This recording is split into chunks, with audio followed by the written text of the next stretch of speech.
Moustapha ñu ñëwaat ci guy gi ak Siteu mu nekk li ci jël bi ci l'œil du tigre mbokk yi fii ci TFM. mbokk téléspectateurs yi guy gi mii toog jàkkaarloog man fii jàkkaarloog man ci écran bi moo fi seen wàllu càmmoñ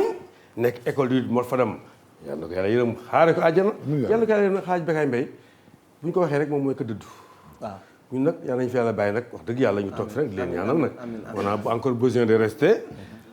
temps soit peu moo tax nag diggante ak yi mos a bëre ba pare ba bàyyante bëre seen diggante rafetoo rek moo fa war a am ndax après combat yi day jeex yeneen jeex léppay jeex ñëpp war a rafetoo rek léppay jeex suba ñoom Gouye Gui ñoom Modou Lo ñoom Balla Gaye dañuy ànd ñu mayante ay jabar ba mayante ay doom àndante loolu moo fi nekk dara jar fi méttal dara jar fi ñàngal allahu akbar Gouye Gui école Mor Fadam le simpi seen wàllu càmmuñ jiital tànku càmmuñam ngembay ngembulu jaune mbëri koy ngemmoo nag néew na trop ci làmb ji ngembulu mboq comme ni ko président bi toog sole sabadoor bu mboq Siteu ça nekk seen wàllu ndejoor jiital tànku càmmuñ le populaire Siteu nag vraiment ce combat là préparé na ko préparation boo xamante ne c'est extraordinaire waaye itam Gouye Gui tamit bu leen fàtte ne Gouye Gui ni mel ci yii temps bokkul ak ni meloon ci yële temps moo tax dimbal na ko trop ci combat bii Gouye Gui ñëwaat vraiment revenir indil ñu Gouye Gui ba xamante ne moom lañu tàmmaloon muy jàpp di seppi di bëri gauche droite attaque contact gauche droite attaque contact xooleen premier assaut bi Gouye Gui photographier ko reculer may ko temps Gouye Gui lu mu bëggoon bëre Siteu lu mu bëggoon jaxasoo ko bëtt ko bëreloo ko Gouye Gui ngi def mëninam voilà bokk téléspectateurs yi fii gis ngeen ginnaaw bi nga xam ne Siteu nag ñëw na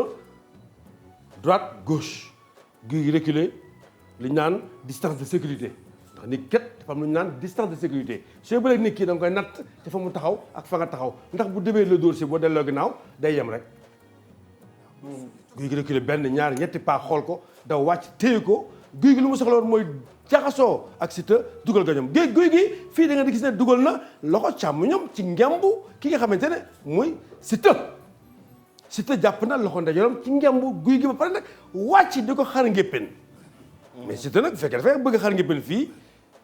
action bi day fausse pourquoi muy fausse moom mooy bu fekkee da ngay xar ngéppen sa tànk bi nga jiital moom ngay duggee mais contresens de Siteu def pour xar ngéppen du ko mën a réussir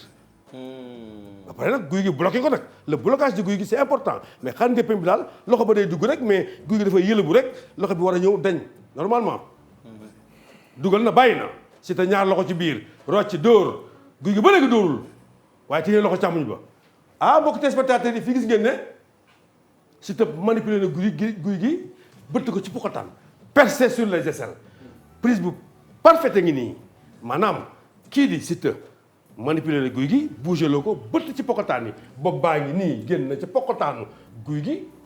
carrément c'est important ba pare loxo càmmuñu Siteu téye na ci pooj ba parce que yenu tamit bu leen ci fàtte ne yenu mooy jàpp pooj dugal loxo ci bopp pokotaan lii bu ko Gouye Gui defoon tey jii Siteu dina ko buddi ba taxaw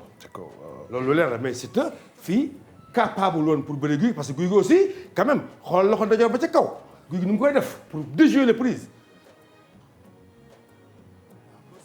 alors Gouye Gui loxo ba ca kaw da koy dindi del siwaat bokk dëpp ko sol ci biir c'est important Siteu ngi manœuvre di bëre mi ngi dépenser beaucoup d'énergie fii ci kaw Gouye Gui mais Gouye Gui nga ko bàyyeeg bëre bi di ko déglu di ko déjouer lu Siteu def Gouye Gui yàq lu Siteu def Gouye Gui yàq xool Gouye Gui Siteu mi ngi manœuvre mi ngi lijjanti pour moom Siteu pour moom Gouye Gui amul condition physique pour moom Gouye Gui nii Gouye Gui naa ma ngay manœuvre Gouye Gui 1000 fois xoolal il pousse maintenant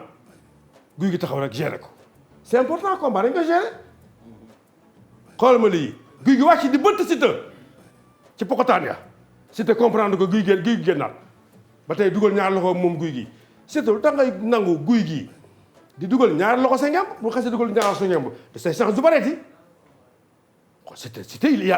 a fait un combat extraordinaire xool l'échappée de Gouye Gui xool Gouye Gui ni mu rëccee bàyyi na ko ak boppam xool Gouye Gui bàyyi na Siteu ak boppam complètement Siteu di manœuvrer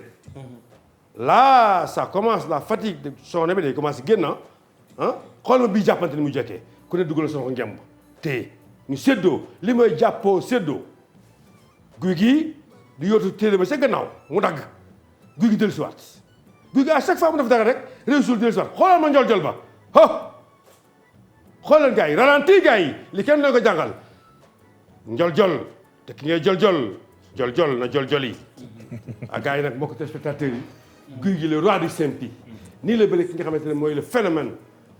Siteu bu Lansar daan ko ci digg stade de l'amitié jël bu set wecc bu amul benn wérante